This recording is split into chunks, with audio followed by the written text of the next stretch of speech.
In just 2 years, China created 7 islands out of open sea. 3,000 acres of sand turned into runways, missile sites, and military bases. It looked unstoppable. But the world's most expensive artificial fortresses are now trapped in a legal gray zone, exposed to attack, and too fragile to guarantee real power. So why did China build islands that cannot deliver what they promised? The answer starts with the unimaginable scale of what was actually built. Dredging vessels the size of skyscrapers anchored off remote reefs in late 2013. Over the next 2 years, they worked around the clock, pumping sand and crushed coral from the seafloor onto submerged outcrops in the Spratly Islands. The numbers are staggering. Between 40 million and 50 million cubic meters of material moved, enough to fill more than 16,000 Olympic swimming pools. 7 sites, Fiery Cross, Mischief, Subi, Johnson South, Gavin, Hughes, and Gavin North, were transformed from shallow reefs into solid land. By October 2015, nearly 3,000 acres of new territory had been created, dwarfing the combined efforts of every other claimant in the South China Sea over the previous 4 decades. Chinese engineering units deployed fleets of cutter suction dredgers, some weighing over 10,000 tons, to spray sediment in arcs across the reefs. On satellite images, the process looked almost surgical. Blue-green water clouded white as the seabed vanished, replaced by geometric outlines of future islands.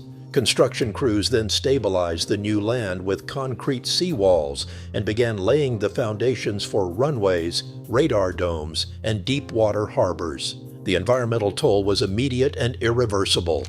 Coral ecosystems, once home to thousands of marine species, were buried beneath meters of sand. Fisheries that had sustained coastal communities for generations collapsed as habitats disappeared.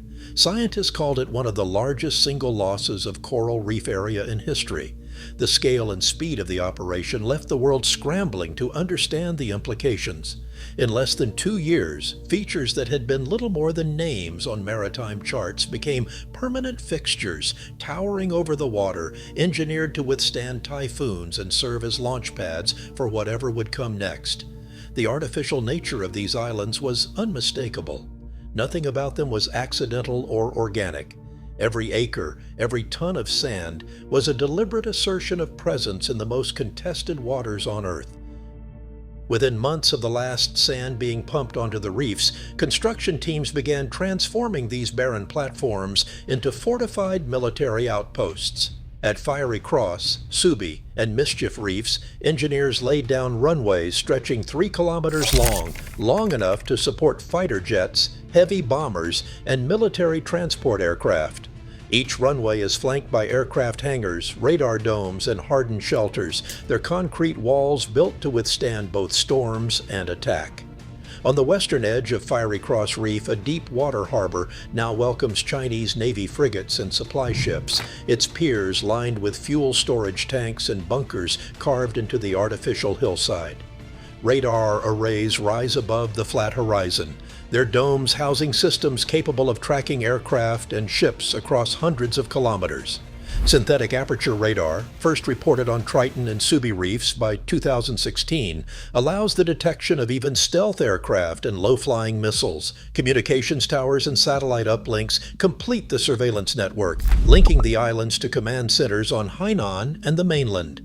Missile batteries are positioned in reinforced emplacements, some hidden beneath retractable covers. By 2018, satellite images confirmed the presence of HQ-9 surface-to-air missiles and YJ-12B anti-ship systems, granting the islands the ability to threaten both passing aircraft and vessels. Onshore, rows of barracks and administrative buildings house the People's Liberation Army garrisons, with enough supplies and desalination plants to support hundreds of personnel for extended periods. The result is a chain of stationary military platforms, each one functioning as a fixed aircraft carrier anchored in the middle of the South China Sea. These installations can launch fighter patrols, monitor regional airspace, and project power over key shipping lanes, all without ever needing to leave port. The scale of the fortifications is unmistakable, and their purpose is clear: to turn newly created land into permanent instruments of control and deterrence. International law draws a sharp line between natural and artificial islands. Under the United Nations Convention on the Law of the Sea, only land that rises naturally above water at high tide can generate a territorial sea, exclusive economic zone, or continental shelf. Artificial islands, no matter how large or heavily fortified, receive none of these entitlements. They exist in a legal gray zone, permitted as structures, but not as sovereign territory. Article 60 of UNCLOS allows coastal states to build artificial islands in their own exclusive economic zones, but it grants them only a 500-meter safety buffer for navigation and no rights to the surrounding waters. When China completed its massive reclamation in the Spratlys, it claimed historic rights to vast swaths of the South China Sea. Yet in 2016, the Permanent Court of Arbitration in The Hague ruled that these claims had no basis in international law. The tribunal found that features like Mischief Reef were low tide elevations, submerged at high tide, and therefore incapable of generating any maritime zones, regardless of how much sand or concrete was piled on top. The court's decision was clear: artificial islands do not create new rights over the sea around them. China rejected the ruling outright, insisting on its own historical narrative and continuing to station ships and aircraft on the islands. Yet the economic reality of the South China Sea is impossible to ignore. Nearly one-third of all global maritime trade, roughly $3.4 trillion worth of goods each year, passes through these waters. The region's sea lanes connect factories in East Asia to markets in Europe, the Middle East, and North America. Beneath the surface, the seabed is believed to hold vast reserves of oil and natural gas, along with some of the world's richest fishing grounds. Whoever controls the sea lanes and resources wields enormous leverage over the world economy. For commercial shipping, the legal status of artificial islands matters less than the day-to-day reality of who can monitor, intercept, or disrupt traffic. The disconnect between legal judgments and physical presence is stark.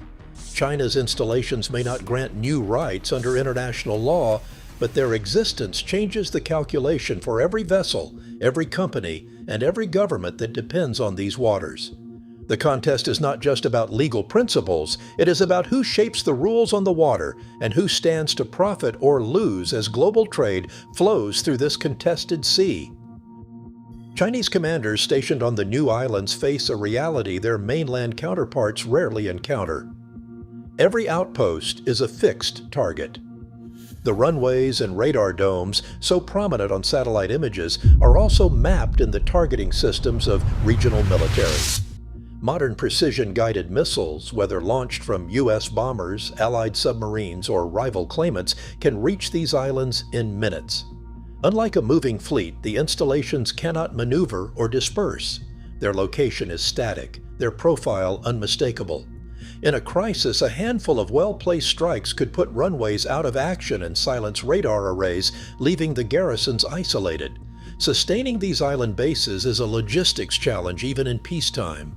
Every week, supply ships haul fuel, food, and spare parts across hundreds of kilometers of open water.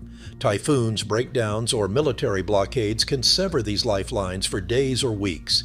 The islands depend on regular convoys from Hainan and the mainland, and any disruption threatens the ability to keep aircraft flying or even maintain basic living conditions for the personnel stationed there. Maintenance costs are relentless. Saltwater corrodes metal, storms batter concrete, and every resupply mission exposes vulnerabilities that adversaries could exploit. The United States and its allies have responded with regular freedom of navigation operations. Since October 2015, U.S. Navy destroyers have sailed within 12 nautical miles of Subi, Mischief, and Fiery Cross reefs, challenging China's claims and demonstrating that international law does not recognize these outposts as sovereign territory. These patrols, now routine every few months, force Chinese commanders to scramble jets and shadow foreign ships, stretching resources and attention across the entire chain. Rather than cementing uncontested control, the islands have galvanized regional resistance. In September 2025, China's announcement of a nature reserve at Scarborough Shoal, framed as environmental stewardship, triggered immediate condemnation from the Philippines. Manila's Coast Guard increased patrols, and joint exercises with the United States and Japan intensified. The islands, intended as instruments of deterrence, now serve as rallying points for rival coalitions. In peacetime, their presence is a statement of resolve. In war, they risk becoming liabilities isolated, exposed, and costly to defend. Today, nearly a third of global trade still depends on these contested waters. As satellite images update and legal debates stall, the world watches for the next move. In geopolitics, even failed ambitions can reshape reality. Sometimes all it takes is sand and time. Share your thoughts below.